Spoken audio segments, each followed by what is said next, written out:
So we have had the first deadline day of this summer transfer market. Let's talk about some of the done deals.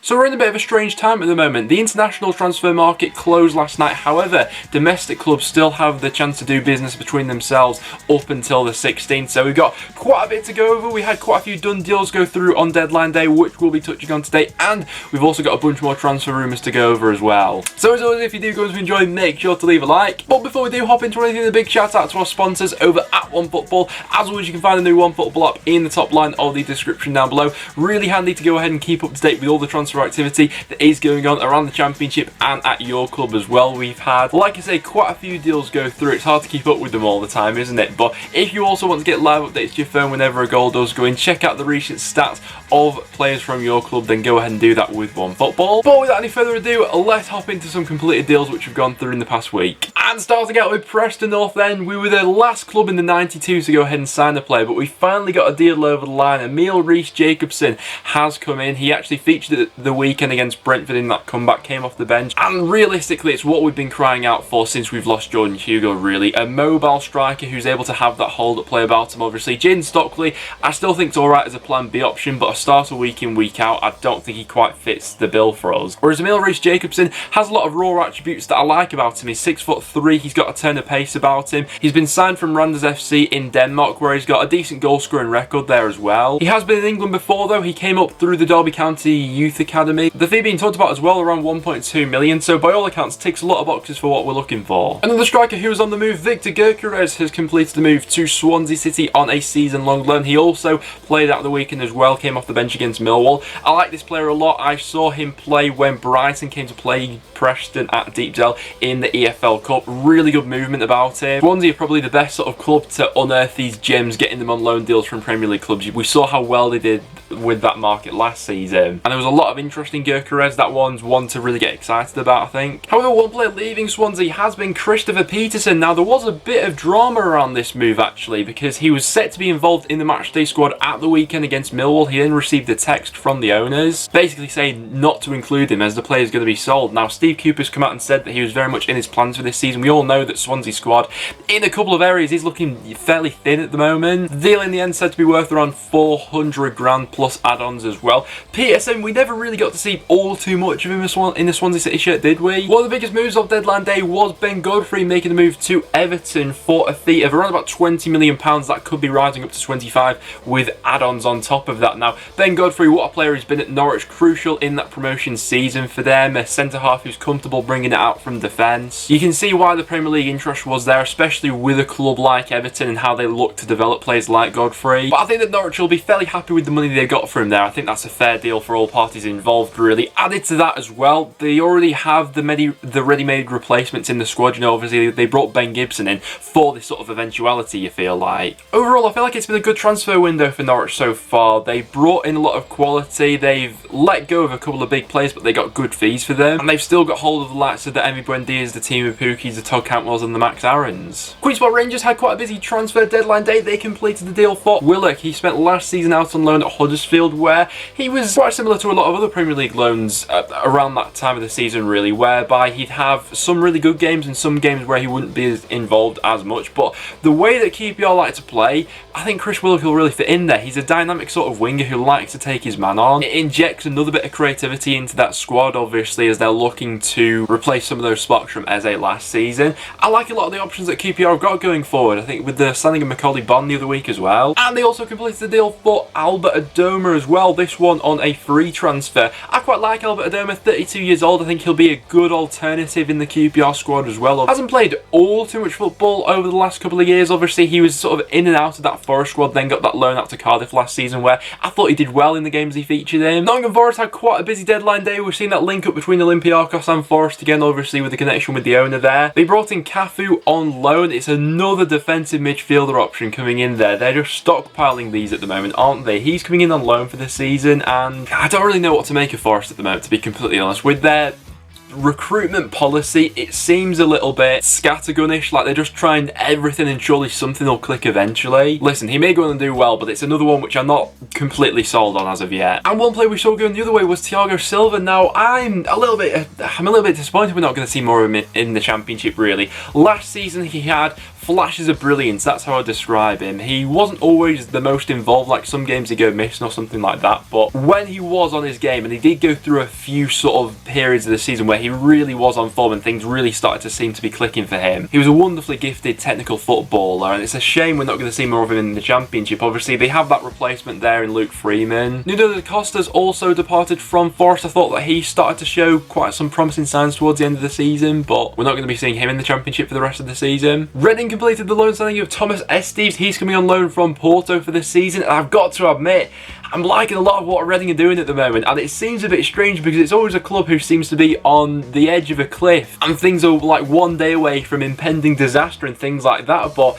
it's been a really promising start to the season at Reading. I like a lot of the transfer business they've done as of late. Esteves, albeit only 18 years old, is a player who's got a lot of pedigree about him. Reading also completed the loan deal for Alpha Simido. He's coming on loan from Benfica for the season. We saw him last season with Nottingham Forest. He had an interesting time with Forest. I'd be interested to get Forest fans' perspectives of him in the comments down below. For me, seemed to start out really well for them. I remember at the start of the season in the early stages, really seemed to be a key player for them, and then as the season went on, just seemed to fade a little bit. But if Reading managed to get the best out of him, I think they've got a good player on their hands for this season. Barnsley completed the deal for Celtic forward Jack Aitchison. He's set to be loaned out to League 2 immediately. Speaking of Barnsley, Killian Ludwig's loan deal was cut short. He was recalled by his parent club after a mutual termination of his Barnsley contract and has now been loaned out to Schalke. Something just seems to be a little bit off with Barnsley at the moment. Obviously, the speculation around the manager continues. They're a club that's still in need of quite a bit of business for this domestic market. Marcel Ritzmaier is another one that we saw leave Barnsley. He's heading to Rapid Vienna on loan for the season. And by absolute coincidence, literally as I've been recording, Barnsley have just put it out on Twitter that manager Gerhard Struber has left the club to go ahead to join MLS club New York Red Bulls. Now, a lot to unpack with this one. This is the statement that Barnsley have put up. Whilst the club are extremely disappointed to be losing Struber, the New York Red Bulls have met a significant contractual release clause after several European clubs expressed interest. Gerhard's close ties to the Red Bull family made the decision hard for him in the end. Now, I think a lot of people at the start of the season, myself included, definitely based their prediction on where we thought Barnsley would finish, given the fact that we all thought that Struber would have a full year in charge there. We saw the drastic improvements at Barnsley and what he managed to get out of that squad in the second half of last season. You know, the pressing football. It was a joy to watch, especially towards the end of the season when they just seemed to keep on pulling rabbits out of hats in terms of the mad results and late goals that they seem to be scoring every week. But losing Struber really dents Barnsley this season, and I'm interested, you know, I'll reserve my judgment on it until I see who they do bring in as that replacement. You know, they've got their last two appointments spot on with Daniel Stendel, who got them promoted, and then Struber, who kept them up. Barnsley fans, I want to get your reaction to this one in the comments down below. There's no doubt he's going to be a miss to the Championship. I think he's been a breath of fresh air since he come in. Jared Delafeu has completed the loan move to Udinese for the season. I think this one was always on the cards, or at least a deal similar to this, wasn't it? You know, a lot of people had high hopes that we'd actually see Delafeu featuring for Watford in the Championship, but I think the odds were always really stacked against that. Obviously, with the Watford and Udinese link, it makes sense. Cracking player though for Watford, there's no doubts about that. No doubt one of the best players to feature for them in the Premier League stint that they've recently had. Wycombe completed the loan deal for Leicester City defender Josh Knight. He's had two previous successful loan spells out to League One with Peterborough United. By all accounts, they're not a bad option. Look, he'll look to shore them up at the back a little bit. Birmingham completed the loan deal for Aussie attacking midfielder Riley McGree. He's coming on a loan deal for the season, spent the majority of his career so far in Australia. He then made a move out to America and has since been loaned out immediately to Birmingham for the season. Exciting player, looking forward to seeing how he does. He's featured quite a bit for Australia's under-23 side. And a bit of contract news, Josh Da Silva has penned a new deal with Brentford, keeping him there until at least 2024. Top player Josh Da Silva in terms of that creative output that they get from him from midfield, those defence splitting passes. Superb player and good news all round for Brentford. But those were some of the completed deals that we saw go through on deadline. But as you guys know, the domestic market is still open, so still got quite a few transfer rumours floating about. And I think that now that the international market has closed, this is the time where Premier League clubs that are still still in need of a little bit more, are going to be turning their attention more heavily towards the Championship. So these next few weeks I think are going to be very interesting for Championship clubs in terms of them trying to keep hold of some big players. So without any further ado, let's hop into some transfer rumours. So we may as well start out with the biggest transfer rumour going around the Championship at the moment. That is Joe Rodon being linked with a move to Spurs. Now, as of recording, as I understand, no bids have yet been submitted by Spurs according to local media. Now, Tottenham have made contact with Swansea to register their interest in the player, but there hasn't been a concrete bid yet. The talks of a fee around about that £18 million mark. Realistically, if Spurs do stump up the cash, then the player's going to be on his way. It would be a massive blow to Swansea in the Championship. If you've been watching the channel for a while, you'll know how much of a big fan I have of someone like Joe Rodon. I think he's developed brilliantly over the last couple of years for Swansea. But I feel like this one would hurt quite a bit. You know, to go about replacing him would be no easy feat. Maybe the best possible thing that could happen is if Spurs do go ahead and purchase him, he then gets loaned back to Swansea for the season. Potentially one player who could be going the other way, Cameron Carter-Vickers. Spurs have made it obvious that they're happy to let the player go in this transfer window. He's had previous loan spells out to Swansea. Luton as well, who have also been talked about. I think I've seen Bournemouth mentioned as well. Next up to Preston North End. Now we have managed to keep hold of Daniel Johnson. There was serious interest from Rangers in this transfer market, but with the domestic one still being open, Ben Davies, it is a still possibility that he could move on. Now Sheffield United have registered their interest in the ball-playing centre-half, obviously left-footed. They're looking for the alternative to Jack O'Connell at the moment, who's out injured. Ticks a lot of the boxes that Sheffield United normally recruit with. You know, he's young English, left-footed, so fits into that system. Previously has done excellent in a three-at-the-back system, did really well from his loan out at Fleetwood on that left-hand side of a back three. Obviously, he previously came up as a left-back and then was transitioned into centre-half. That's why he's so good on the ball. But North End are being firm with our valuing of Davis around that 10 million mark. Obviously, only got a year left on his contract, but he's absolutely vital to us. Like I said, for Preston, it's going to be very interesting from now till January to see if we do get any of these big players tied down to contracts. One deal that didn't get over the line yesterday was Bakuna to Rangers. Reportedly, Rangers had a loan-to-buy option bid rejected by Huddersfield. Now,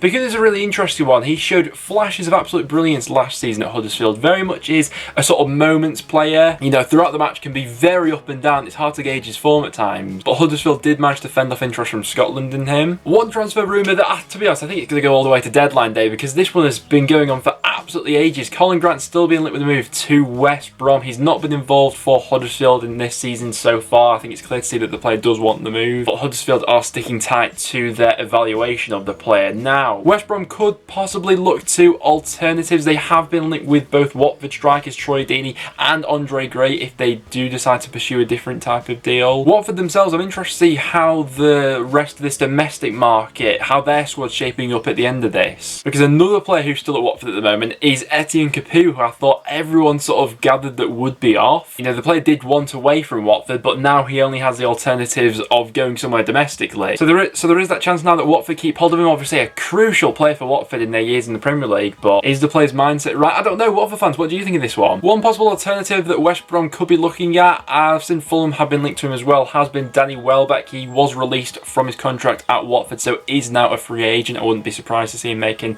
one of those moves. Derby County still being linked with a move for West Brom striker Charlie Austin. However, one thing that may have put the brakes on this move was the injury to Hal Robson-Kanu. You know, with their lack of options going forward, with Robson-Kanu out injured now, I'm not sure if West Brom would be too willing to let Charlie Austin go anymore. Obviously, they're still in the market for a couple of strikers themselves, but until something happens on that front, I can't see Austin going anywhere. But guys, there we have it. That will now wrap it up for today's video. So, like I said, in today's video, we were just sort of going over and rounding off all the deals that went through yesterday and having a bit of a look at some of the domestic transfer rumours which are still floating about. I'd be interested to know from you guys, what have you made of your club's transfer business with the international market now shut? I think when the domestic market shuts, I'll be taking a bit of a more detailed look into every Championship club and how I personally think they've all done, because we've definitely had a range in there this season. But apart from that, thanks for watching, guys. Make sure to leave a like if you want to enjoy, and please do subscribe for a bit of regular Championship content. But apart from that, thanks for watching, and I'll see you all in the next one.